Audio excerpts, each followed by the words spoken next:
नमस्कार, मैं हूं अविनाश और हम अपनी खास पेशकश में आज आपको मिलवाने जा रहे हैं एक ऐसी शख्सियत से जो शिक्षा के क्षेत्र में एक जाना माना नाम है। भोपाल में इंटरनेशनल पब्लिक स्कूल की डायरेक्टर अरुणा नंदा आज हमारे साथ हैं।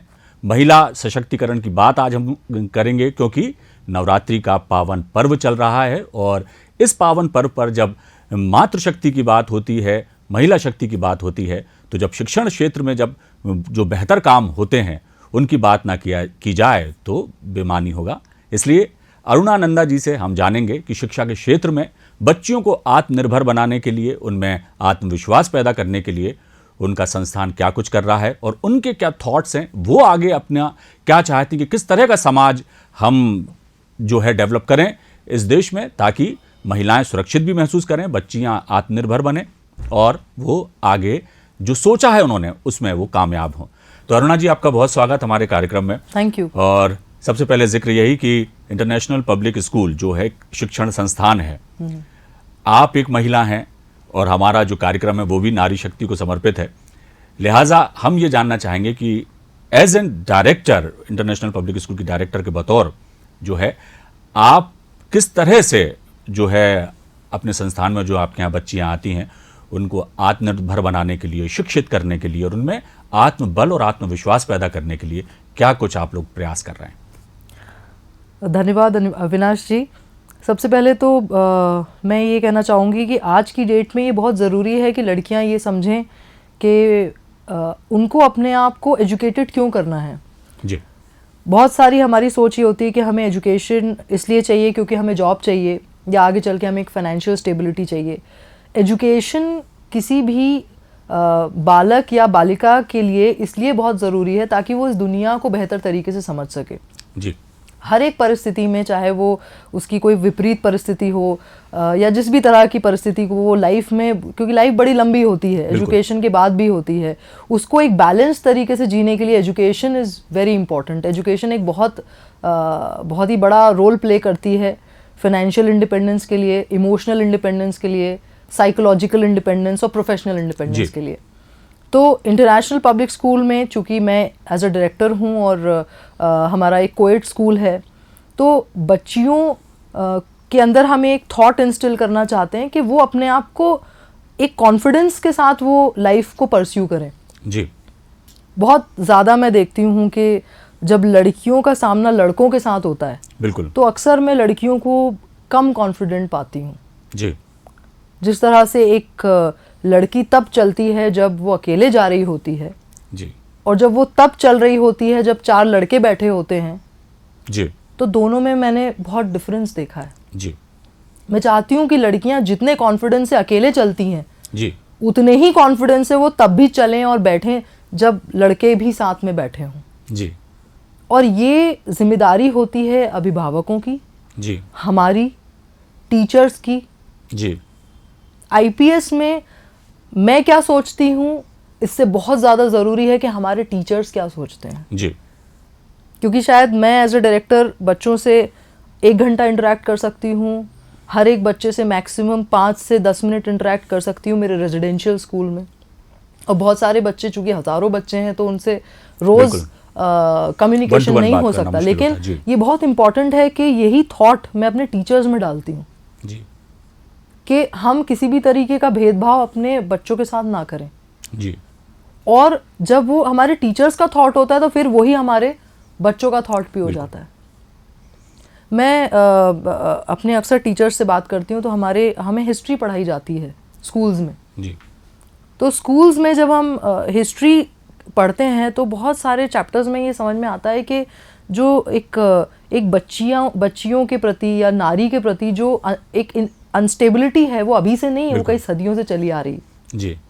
तो अरुणा जी, एक बात मैं आपको बीच में टोकूंगा, आप जो बहुत अच्छी बात आपने की, अभी आपने जिक्र किया कि एक बहुत अच्छी बात आपने बताई कि लड़कियों में आत्मविश्वास की कमी जो है आपने महसूस की है, जो आपका ऑब्जर्वेशन है कि जब वो अकेले चल रही होती हैं तब उनका जो कॉन्फिडेंस लेवल होता है वो कुछ अलग होता है, और जब उनके आसपास जब 4-5 लड़के चल रहे होते हैं तब उनका कॉन्फिडेंस लेवल अलग होता है। लेकिन एक बात बहुत समाज में भी देखने को मिल रही है, बहुत सारी बातें होती हैं, बहुत सारे एडवर्टीजमेंट होते हैं और सरकार भी बहुत कोशिश करती है कि बच्चियों को आत्मनिर्भर बनाएं, कोई स्कूल, किसी स्कूल में उनको जो है जूडो कराटे की ट्रेनिंग दी जाती है ताकि वो किसी भी विपरीत परिस्थिति का मुकाबला कर सकें। हर तरह से उनको बूस्ट अप करने की कोशिश की जाती है कि उनका हर हाल में जो है आत्मविश्वास बढ़े।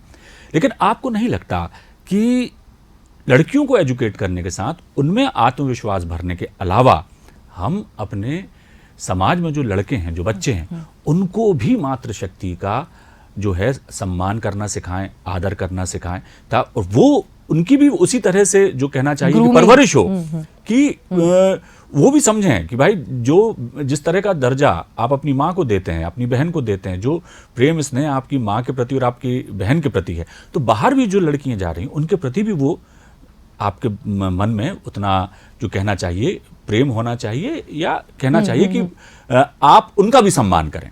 तो आपको नहीं लगता कि ये भी बहुत ज़रूरी है? आपने बहुत अच्छी बात बोली, मातृशक्ति जी। तो ये जो आपने लड़कों के विषय में जो बात करी वो बहुत अच्छी बात कही। अब मातृशक्ति जी जब होगी तभी तो लड़कों को ये समझाने वाला कोई होगा, बिल्कुल, कि लड़कियों का सम्मान होना चाहिए। जो लड़के अपने घरों में अपनी माताओं और बहनों की स्थिति देखते हैं, उसी को ग्रहण करते हैं जी, और उसी को समाज में अप्लाई करते हैं। जी, तो मातृशक्ति शुरू होती है घर से। जी, ये बहुत ज़रूरी है कि हमारे घरों में जो हमारी महिलाएं हैं, बहनें हैं, उनको हम कितना एम्पावर कर रहे हैं। और एम्पावर सिर्फ जूडो कराटे से नहीं होगा। वो एक मिसाल दी थी मैंने, जी, बहुत अच्छी मिसाल दी थी आपने, उससे मुझे एक बात समझ में आई कि शक्ति हमारे जहन में होती है। अगर रानी लक्ष्मीबाई अगर तलवार पकड़ी हुई हैं जी, तो शक्ति उनकी तलवार में नहीं, उनके जहन में है।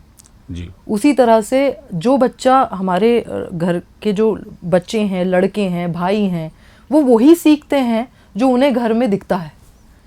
तो इसकी एक ही बात मैं बोलूँगी कि जब तक हम अपने घर में जो महिलाएं हैं, जब तक हम उन्हें सम्मान नहीं देंगे, जी, बात बात पे जब उन्हें चुप नहीं कराएंगे, जी, जब उनको इम्पोर्टेंस देंगे, तो अपने आप लड़कों में वो फीलिंग आ जाएगी कि नहीं, इस तरह से महिलाओं को ट्रीट करना चाहिए। तो बाहर की जो महिलाएं हैं उनको भी वो उसी तरह से ट्रीट करेंगे। जी, बिल्कुल। तो जो चेंज है that has to be done on root level. Change हर एक परिवार में आना बहुत ज़रूरी है। जी, अब अगर आप घरों की स्थिति देखें या महिलाओं की स्थिति अगर आप घरों के अंदर देखें, तो हम नारी शक्ति की बात करते हैं, नारी सर्वोपरि है, लेकिन क्या उसी जिस तरह से हमें 9 दिनों में जैसे हम फॉलो करते हैं, बिल्कुल, क्या उसी तरह का सम्मान, क्या उसी तरह का स्टेटस हम अपने घर की महिलाओं को भी देते हैं? आज क्यों महिलाएं बार बार फाइनेंशियल इंडिपेंडेंस की तरफ बढ़ रही हैं? क्योंकि कहीं ना कहीं वो ये महसूस करती हैं कि अपने जीवन के 25, 30, 50 साल घर में देने के बाद भी उनको कहीं ना कहीं वो सोशल स्टेटस नहीं मिल पाता जो कि एक ऐसी महिला को मिल पाता है जो कि हु इज़ वर्किंग। जी, तो वो उस बात को घरों में भी महसूस करती हैं। और जब तक आप अपने घरों में महिलाओं को सशक्त नहीं करेंगे, आपके जो लड़के हैं उनमें वो रिस्पेक्ट का थॉट कभी नहीं जा पाएगा। जी। लेकिन एक बात और भी अरुणा जी देखी है मैंने कि कई चीज़ों के प्रभाव और दुष्प्रभाव दोनों होते हैं। इंफॉर्मेशन टेक्नोलॉजी ने आज जो है अपनी पहुंच घरों घर बना लिया, हर हाथ में मोबाइल है और तमाम चीज़ें हैं। बहुत सी बातें जो है घर से मिलती हैं, शिक्षा घर से मिलती है बच्चियों को, और बहुत सारा जो रोल है वो शिक्षण संस्थान भी जो हैं वो भी प्ले करते हैं उनको, उनकी पूरी पर्सनालिटी को डेवलप करने में। बहुत सारी जो उनकी प्रवृत्तियां हैं या आगे जाके उनको जो जीवन में जिस तरह के भी हालातों का सामना करना पड़े, तो दोनों ही स्थानों से उनको बड़ा वो मिलता है कि स्कूल में जो उन्होंने सीखा या घर में जो सीखा वो सारी चीज़ें उनकी बहुत काम आती हैं। लेकिन सोशल मीडिया पे जो कुछ चल रहा है, जिस तरीके की चीज़ें जो कहना चाहिए कि गैर ज़रूरी हैं लेकिन ज़रूरत बन गई हैं बच्चियों की, वो जो दिग्भ्रमित होती हैं, तो उस ऐसी स्थिति में एक शिक्षण संस्थान की भूमिका बहुत अहम हो जाती है। मेरा ये कहना, तो वो मैं आपसे जानना चाह रहा था कि ऐसी स्थिति में किस तरह से आप एजुकेट करती हैं बच्चियों को कि क्या उनके लिए अच्छा है क्या नहीं है? सबसे पहले तो हमारे स्कूल में day scholars plus residential school दोनों हैं जी। तो जो रेजिडेंशियल स्कूल जो हमारा है जिसमें बच्चे वहीं रहते हैं, तो उनको तो हम मोबाइल फ़ोन नहीं प्रोवाइड करते जी। बट जो हमारा स्कूल है, जो हमारा शैक्षणिक संस्थान है, उसमें हम लोग बार बार पेरेंट्स की काउंसलिंग करते हैं जी। सोशल मीडिया का इतना दुष्प्रभाव है, हम बच्चों को बोलते हैं बच्चे मोबाइल फ़ोन यूज़ करते हैं। सबसे बड़ी बात तो ये है कि आज की डेट में पेरेंट्स के पास बच्चों के लिए समय नहीं है। बिल्कुल। तो बच्चों को काउंसलिंग करने की ज़रूरत नहीं है, पेरेंट्स को काउंसलिंग करने की ज़रूरत है कि बच्चे खुद, पेरेंट्स तो खुद ही अपने पूरे समय मोबाइल में यूज़ करने में रहते हैं, तो बच्चे अपने पेरेंट्स से सीखते हैं जी। जैसे मैंने आपसे बोला कि एक लड़का महिला की का सम्मान कब करता है, जब वो अपनी माँ और अपनी बहन का सम्मान होते हुए अपने घर में देखता है। उसी तरह से बच्चा मोबाइल का इफ़ेक्टिव यूज़ तब सीखता है जब वो खुद अपने पेरेंट्स को मोबाइल फ़ोन इफ़ेक्टिवली यूज़ करते हुए देखता है। जी। तो हम लोग टाइम टू टाइम, हमारी प्रिंसिपल मैडम हैं, शी इज़, मैं तो कह रहा as a director I look after, but she is very very awakened in सारे पॉइंट्स को लेके। तो बार बार हम लोग काउंसलिंग पेरेंट्स की करते हैं, उन्हें बुलाते हैं, उन्हें अलग अलग प्रोग्राम्स हम लोग ऑर्गेनाइज कराते हैं जहाँ हम पेरेंट्स को सेंसिटाइज कर सकें। जी। लेकिन अरुणा जी, एक बहुत अच्छी बात इस बातचीत में निकल कर सामने आई, जैसे आपने कहा कि ये जो इंफॉर्मेशन टेक्नोलॉजी है या मोबाइल है या ये तमाम तरह के जो गैजेट्स आ गए हैं आजकल, इनके दुष्प्रभाव हैं और उससे बड़े प्रभावित भी होते हैं बच्चे, ख़ासतौर से जो यंगस्टर हैं। लेकिन एक चीज़ जो आपने अभी कहा कि जिम्मेदारी माता पिता की बनती है कि उनके पास वक्त नहीं है अपने बच्चों के लिए, और यहाँ पर फिर वही बात आ जाती है कि हर महिला जो है वो फाइनेंशियली इंडिपेंडेंट होना चाहती है, और पुरुषों के लिए तो ये मेरे ख्याल से बाध्यता ही है कि उन्हें होना ही चाहिए, ताकि उनको पूरा परिवार चलाने का जो है सदियों से परंपरा चली आ रही है। तो मतलब पुरुषों हम का तो क्या काम करें? ही, मेरा ये कहने का मतलब है कि अब यदि हस्बैंड वाइफ दोनों यदि फाइनेंशियली सिक्योर होना चाहते हैं, इंडिपेंडेंट होना चाहते हैं, दोनों कामकाजी, तो ऐसे में कहाँ वो बच्चों का पर ध्यान दे पाएंगे। तो ये, और फिर बात फिर अपनी ही बात यहाँ गलत भी साबित हो जाती है कि बच्चे सीखते घर से। बिल्कुल। तो इसके बीच इसके क्या क्या कर रही है, बारीक सा पर्दा जो है। बहुत अच्छी बात बोली आपने, क्योंकि इस विषय के बारे में मैं भी सोचती हूँ। मेरी 2 बेटियां हैं जी।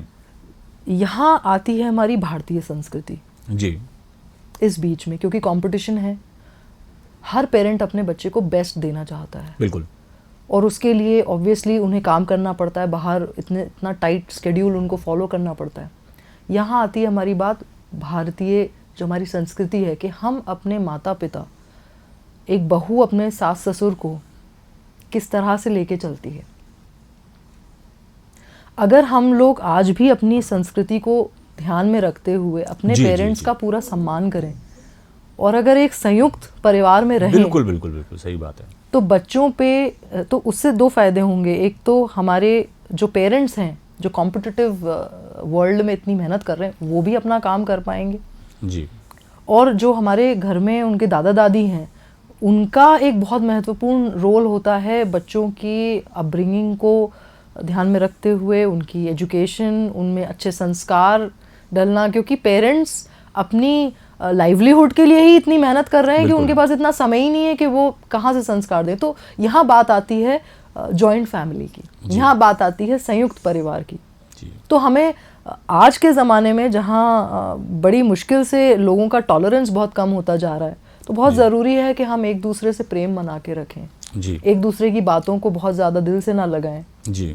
और ये समझें कि कैसे प्रेम भाव से हम एक दूसरे के साथ रह सकते हैं, और ये अपने मन में रखें कि कोई भी परफेक्ट नहीं होता। बिल्कुल। तो अगर संयुक्त परिवार अगर हमारे यहाँ होगा तो महिलाएं काम भी कर पाएंगी जी। बच्चों की भी परवरिश पे ध्यान हो सकता है। अब हमारे रेजिडेंशियल स्कूल में मैक्सिमम एडमिशन्स आते हैं, पेरेंट्स बहुत परेशान हैं। हमें रेजिडेंशियल स्कूल में इसलिए एडमिशन कराना है क्योंकि यहाँ मोबाइल फ़ोन नहीं मिलता बच्चे को। तो पेरेंट्स परेशान हैं, मोबाइल फ़ोन एक बहुत बड़ा कंसर्न है आज की डेट में सभी पेरेंट्स के लिए। तो मुझे लगता है वहाँ अगर हम अपनी भारतीय संस्कृति को साथ में लेके चलें, अपने पेरेंट्स को बहुत सम्मान दें तो डेफिनेटली, और जो होम मेकर्स हैं, जो हाउसवाइफ्स हैं, उनको ये हम सम्मान दें, उन्हें साक्षात नमन करें कि अगर वो अपना काम ठीक से ना करें 2 दिन भी, तो हमारे परिवारों की सारी अर्थव्यवस्था खराब हो जाएगी जी। तो नारी शक्ति जो आज आपका बहुत अच्छा टॉपिक है, और ये 9 दिन जो नवरात्रि के हैं, कि हमारे जो घरों में महिलाएं हैं जी, हम उनको देवी स्वरूप मानें जी, उनको नमन करें, क्योंकि अगर एक दिन भी वो ठीक से काम ना करें या उनकी तबीयत खराब हो जाएगी तो जो लोग बाहर काम कर रहे हैं वो काम नहीं कर सकते। जी जी जी। और इसी के साथ मैं बोलूँगी कि मेरी एक जॉइंट फैमिली है, मेरे पूरे हम सब साथ रहते हैं। मैं समझती हूँ कि मेरे जो पेरेंट्स हैं उनके बिना, मेरे हस्बैंड के जो पेरेंट्स हैं उनके बिना तो मैं शायद यहाँ बैठी भी नहीं हो सकती। अरुणा जी, आखिरी सवाल मेरा आपसे ये है कि आप से इतनी सारी बातें हुई, आपने भी तमाम तरह के सुझाव भी दिए, समस्याएं भी बताई कि बच्चों को किस तरह से हम शिक्षित करें, शिक्षित करने के साथ साथ संस्कारवान बनाएं, उस दिशा में आप काम कर रहे हैं। लेकिन एक महिला होने के नाते आज आप जिस पोजीशन में हैं और एक बड़े ओहदे पर आप विराजमान हैं, और बड़े ओहदे पर विराजमान होने के साथ साथ बहुत सारी जो है, जब ओहदा आता है तो जवाबदारी भी उतनी ही बड़ी आती है। बहुत सारी ऐसी बच्चियां होंगी, युवतियां होंगी जो चाहती होंगी कि हम भी आपके जैसा बने। तो आपके जैसा बनने के लिए, अपना मुकाम, अपना लक्ष्य हासिल करने के लिए क्या संदेश देना चाहेंगे? सर, मैं एक संदेश देना चाहूँगी कि मैं बस एक छोटी सी एक बात और बोलूँगी कि मैंने माउंट एवरेस्ट क्लाइम किया है जी, 6000 मीटर तक, और मैं अकेली थी, मेरे साथ कोई नहीं था। I was the loan tracker, जिसके लिए मुझे बहादुरी पुरस्कार भी मिला, गैलेंट्री अवार्ड भी मिला। उस समय मैं मैक्सिमम आई वॉज 29 ईयर्स। मुझे ऐसा लगता है कि सबके लिए मेरा एक ही संदेश है, किसी भी काम को करने के लिए किसी उम्र के इंतज़ार की ज़रूरत नहीं होती जी। और लड़कियों को मैं स्पेशली ये बोलना चाहती हूँ कि निंदा करने वाले उन्हें सदा बहुत मिलेंगे जी, हर जगह मिलेंगे। और ऐसा लड़कियों को लगता है कि निंदा करने वाले सिर्फ लड़कियों की निंदा करते हैं, ऐसा नहीं है। निंदा करने वाले लड़कों की भी उतनी ही करते हैं जितनी लड़कियों की करते हैं। तो लड़कियां अपने जीवन में अपने हर एक ड्रीम को जिएं, क्योंकि जीवन एक ही मिला है जी। और हर लड़की के बहुत सपने होते हैं जी, जो धीरे धीरे उम्र के साथ साथ वो सपने कम होते चले जाते हैं जी। तो अपने सपनों के साथ कॉम्प्रोमाइज़ ना करें। जीवन एक है, आपके मन में जो भी आपने सपने देखे हैं उन्हें पूरा करें। और कोई भी सपना पूरा करने के लिए ये बहुत ज़रूरी है कि आप अपने पैरों पे खड़ी हो जाएं। अपने पैरों पे खड़ी होने के लिए ये बहुत ज़रूरी है कि आप कॉन्फिडेंट रहें, अपनी एजुकेशन पूरी करें। यही एक सपना है मेरा कि सारी लड़कियों को मैं बहुत सशक्त देखूं और सबके ड्रीम्स पूरे हों। जी हाँ, बिल्कुल, बहुत अच्छी बात कही आपने कि सबके सपने पूरे हों, और सबके जब सपने पूरे होंगे तो महिलाएं जब खुद ब खुद जो हैं आत्मनिर्भर हो पाएंगी, सशक्त हो पाएंगी। बहुत शुक्रिया अरुणा जी, आप हमारे कार्यक्रम में आपने शिरकत की और इतने कीमती सुझाव आपने दिए हमारे प्रदेश की बच्चियों के लिए, देश की बच्चियों के लिए, और ख़ुद भी आपने जो अपने अनुभव हमें बताए तो निश्चित ही वो काबिल तारीफ़ भी हैं और प्रेरणादायक भी हैं, लोगों के लिए प्रेरणा बनेंगे। तो ये थी अरुणा नंदा, जो बता रही थी कि किस तरह से बच्चियों को शिक्षित किया जाना चाहिए। बच्चियों को भी वो बता रही थी कि किस तरह से वो अपने सपनों को पूरा करने के लिए पूरा जो कहना चाहिए कि जोर लगा दें, और वो खुद भी जिस तरह से उन्होंने बताया कि वो किस तरह से इस मुकाम पर पहुंची हैं। तो अपने अपने मुकाम पर पहुंचने के लिए आपको ज़रूरत है हिम्मत की, हौसले की, और अपने सपनों को पूरा करने के लिए। फिलहाल दीजिए इजाज़त, बने रहिए आप हमारे साथ। नमस्कार।